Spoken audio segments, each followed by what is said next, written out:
Hey, babe, what's a CryptoPunk? Where are we with the CryptoPunks? Huh? What do you mean you don't know what a CryptoPunk is? Do you guys know what a CryptoPunk is?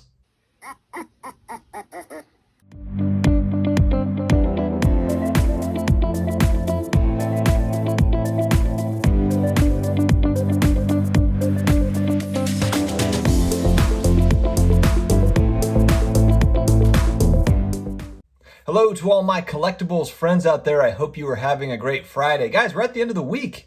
It is Friday. Can you believe it? I'm excited today to talk to you about a unique collectible that really, as a series of these types of collectibles, are on the rise. And one particular sale, $7.5 million for a CryptoPunk, got my attention. I want to talk about that with you. But before we do get started, please hit that subscribe button. We are almost to 9,000 subscribers. I think we're at 8,750 or something like that. And we are on a surge to try to get to 10,000 subscribers. That is the big goal. Additionally, if you are an Amazon shopper like the rest of the world seems to be, we do have links in the video description. If you buy purchases through those links, we do get a small piece of that pie. Very much appreciate your support.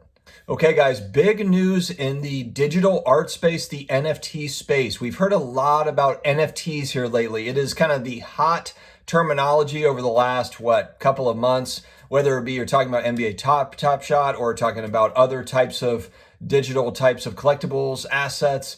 People are all over NFTs. One in particular, one huge influencer, Gary Vee, has been talking a lot about NFTs, and he's done actually a pretty good job. If you look at his content, a lot of it is educational. What are NFTs? He states that he's a big believer in NFTs long term, looking at it as kind of a next gen, Internet 3.0 type thing. But he also hedges that with a careful reminder of just kind of like, back in the .com era, the .com bubble in the late 90s, early 2000s. For those that are too young to know what I'm talking about, essentially there was the big internet boom where you had the eBays and the Amazons of the world, but then you also had a zillion other websites that were trying to go public and, trying to, raise funds, etc. And 98% of those companies are no longer in existence. And then you've got the few, the Amazons and the eBays of the world that survived it and have done very well. Gary Vee is essentially given the same sort of talk about NFTs, where yes, there will be winners in that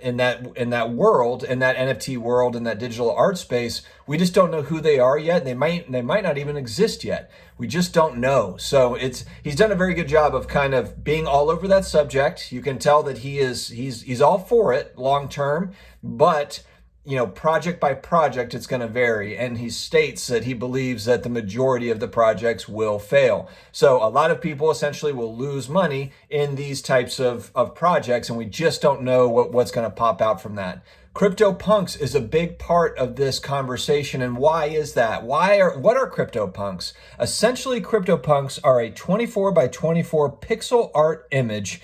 There was 10,000 unique ones that were created in 2017, no two exactly the same, and they sit on the blockchain, and they are considered the first NFT. They sit on the Ethereum blockchain, but why are they so important? Why are people paying huge sums for them? It's considered the first non-fungible token, so it's kind of a big deal. And these things have gone up in price dramatically just over the last couple of months. And there's one that sold, I believe it was yesterday, at $7.8 million, and another one at $7.5 million in the same day. There are rare ones of these CryptoPunks. They've got, of course, males and females. The ones that are more rare are apes, zombies, and aliens. And the ones that sold, the two that sold for big money were both aliens. So the more scarce, more rare ones of these CryptoPunks. The average CryptoPunk right now, or no, I'm sorry, not the average, the lowest price, asking price for a CryptoPunk right this second for one of the 10,000 is at $38,000. That's the lowest ask. And that is a dramatic increase from what it was a couple of months ago.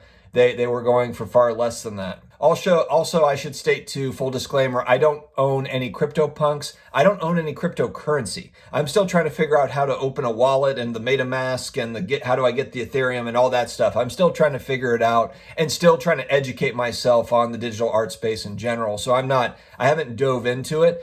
but I love researching it. CryptoSlam.io is a great site to give you an idea of daily sales, weekly sales, all-time sales for digital art, digital assets. And you'll see, they've got NBA Top Shot on there. They've got CryptoPunks. They've got Street Fighter NFTs. They've got So Rare is on there, which sells like soccer NFTs for soccer players. And the site does a great job of kind of breaking that down for you.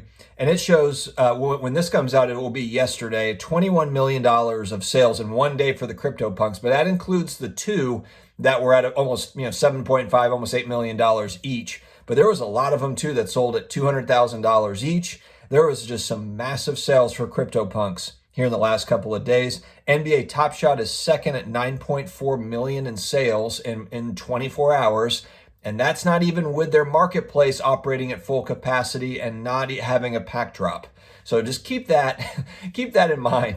And then So Rare right behind them, and that's the soccer NFTs at about $500,000 in the last 24 hours. These are very, very new platforms. Why is this happening, and why is there so much interest in digital art? There are people that are saying that this is the big disruptor currently in the art world. In the art world, to give you an idea, is a $60 billion a year industry.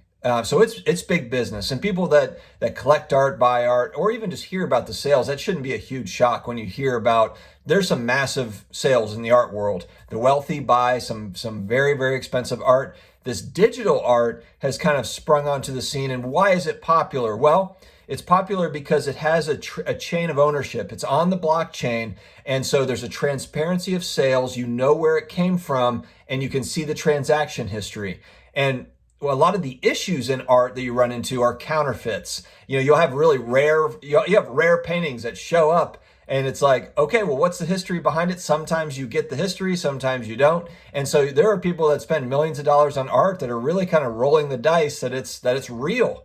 How many times have there's documentaries, all sorts of different documentaries and stories of amazing fakes in the art world, and so I think that is a big draw to the digital stuff. And I'm sure, look, there'll probably be counterfeit digital art and stuff that'll come down the line as well. But I think that blockchain and just the transaction history allows for a little bit more transparency. And that's a big thing when you're spending big money. I think it's going to be too, how is it displayed? How are you able to display it in your home if you're a wealthy person?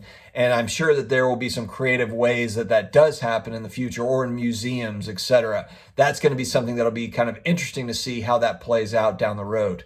To give you an idea of what's happening in the digital art world, so along with these CryptoPunks, there is a piece of digital art sold by the artist Beeple, and it's called Every Days, the First 5,000 Days. And I believe what he did was he essentially, for 5,000 days, did a piece of art and then put it all together into this kind of giant digital art piece, and it's sold at Christie's auction house. So that's not a small auction house. That's a large auction house for almost $70 million, $68 million for a piece of digital art. It's the third highest sale of a living artist ever. Not just digital art, but in art in the art world, period. Just to give you an idea. So it's just, of course, like on this channel, look, we talk a lot about sports cards. We talk a lot about comic books. I'm not an art collector. I don't have any digital art. But when stuff like this happens, it's got to be talked about. It's got to be pulled in. This is collectible stuff.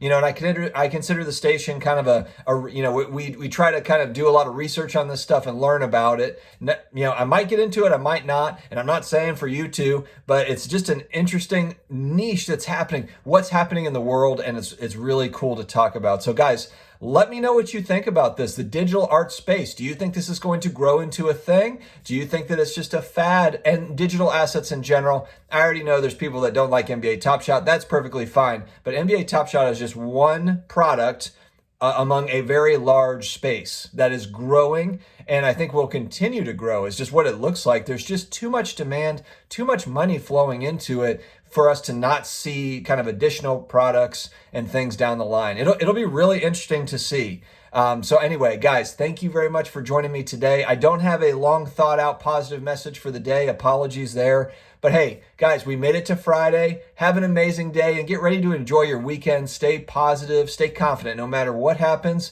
we're going to get through it. We're going to get through it together. So stick with it, and we will see you again tomorrow. Take care, guys.